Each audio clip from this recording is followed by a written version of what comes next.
Hi, welcome to Forward Community Church Children's Ministries. This takes place in the time of exile. A lot of the Hebrews are in Babylon. We've talked about how Daniel, Shadrach, Meshach, and Abednego were chosen as advisors to the king. They were trained as wise men, trained in the language of Babylon, and they were taught how to lead the people because he wanted his people and his kingdom to be successful. King Nebuchadnezzar built a huge golden statue. It was gold from head to foot. Maybe the king had forgotten the dream God sent to him. Maybe the king had forgotten the dream God sent to tell him his golden kingdom would not last forever. Maybe he thought if he built a statue made completely of gold, then God's word in his dream would not come true. Daniel helped interpret a dream that King Nebuchadnezzar had. And in that dream, the head of a statue was made of gold. And Daniel's interpretation of that was that Babylon was a kingdom of gold, of richness, and all the things that went with that. Well, maybe King Nebuchadnezzar thought, hey, you know what? I want to defy that. I want my kingdom to last forever. I don't want these other kingdoms to come after, so I'm going to build a statue, all of gold. And that way, from the beginning to the end, will be the great kingdom of Babylon. So he did that. He wanted this idea to go forward. One of the king's servants read the order to all the people. You shall fall down and worship the golden statue, and whoever does not fall down and worship will be thrown into the middle of a burning, fiery furnace. Everybody did what the king ordered, except for 3 men. These men were Hebrews. They were Shadrach, Meshach, and Abednego, friends of Daniel. It seems Daniel wasn't there at the time, for surely he too would have refused to worship a man-made idol. I've always kind of wondered where Daniel was. Obviously, maybe he was off on official business in another city.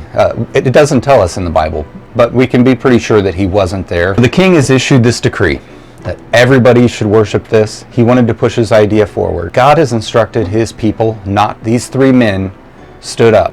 The king's wise men were jealous of Daniel and his friends because the king liked them. There are 3 men whom you have placed as rulers over the province of Babylon, Shadrach, Meshach, and Abednego.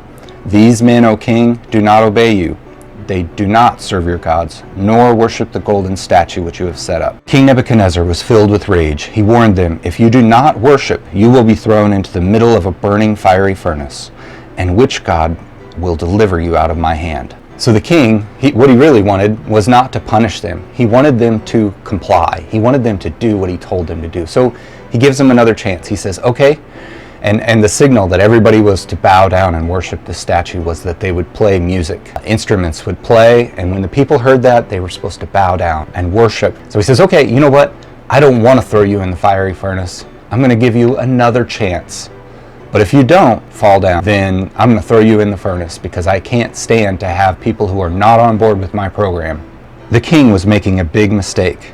He was really challenging the living God. The 3 Hebrew men knew it was against God's law to worship a statue. They stayed standing. Because they trusted God, they were not afraid of the king. These 3 brave men had an answer for the king. They said, our God, whom we serve, is able to deliver us from the burning fiery furnace. But if not, let it be known to you, O king, we will not serve your gods, nor worship the golden statue which you have set up. I know God is able to deliver us from this. God told us not to do this thing, and if he wants to, he can stop us from being burned. But even if he doesn't, God told us not to do this thing. Well, the king didn't like this at all. King Nebuchadnezzar was furious. He commanded that they heat the furnace 7 times more than it was usually heated.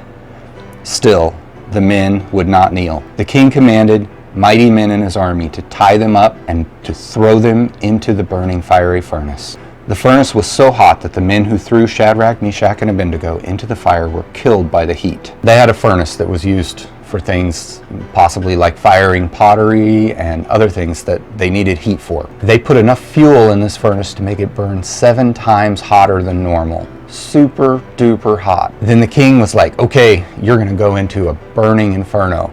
This is your last chance. And they said, nope. Not going to do it. So then he instructed strong men that they needed to throw them into the mouth of this furnace. And the fire was so hot that in order to get close enough to get them into the furnace, the men who threw them into the furnace were killed by the heat. The king watched from a safe distance. He saw the 3 men being thrown right into the middle of the blazing furnace. But that's not all he saw. King Nebuchadnezzar was amazed. "Did we not throw 3 men bound into the middle of the fire?" he asked his helpers. "Yes," they replied. He said, "Look, I see 4 men, loose, they're not tied up anymore, walking around in the middle of the fire, and they are not hurt. And the 4th one is like the Son of God." Moving closer to the burning fiery furnace, the king cried out, "Shadrach, Meshach, and Abednego, servants of the Most High God, come out." Then Shadrach, Meshach, and Abednego came out of the fiery furnace. Everybody gathered around and examined the 3 Hebrews. They had seen that the fire had no power to burn them. Their hair wasn't scorched, and their clothes were not burned. There was not even the smell of fire on them. The fire was hot enough. The guards that threw them in didn't even go in the furnace and were killed by the heat. These guys, the only thing that burned on them was obviously their ropes that tied them up. They became free after that and were able to walk around.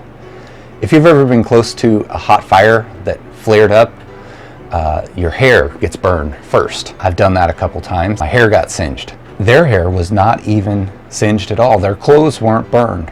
They didn't even smell like smoke. God had completely kept them safe from the fire. And the king and the wise men were just amazed that this had happened. How could this be possible? God, who the king had defied, who the king had said, "I'm going to set up my own kingdom. I'm going to set up my own statue to worship, and I'm going to punish those who don't." He had to admit that God is more powerful than him. When he realized what had happened, King Nebuchadnezzar did something very wise. He prayed and said, "Blessed be the God of Shadrach, Meshach, and Abednego, who has sent his angel and has delivered his servants who trusted in him." I think there's a lot of lessons that can be drawn from this. One is God's power to do anything, even if it's impossible to us. A lot of times it's not easy to stand up whenever everybody else is doing it. It was not easy for Shadrach, Meshach, and Abednego to stand there. And there's things in our lives that sometimes we have to stand up and say, "You know what? I will not bow because God has instructed me not to do that." That God has a plan throughout life. Well, I hope you guys have enjoyed this story. We'll see you all next time. God bless.